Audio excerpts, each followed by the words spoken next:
Good day sa inyo mga katropa. Gusto nyo bang malaman o makita kung paano tumatawid sa tinatawag nilang Panama Canal? Halika samahan ninyo ako dito para makita ninyo.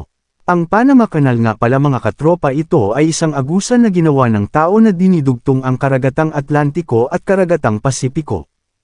Kaya, halika na mga katropa, samahan ninyo ako at tignan.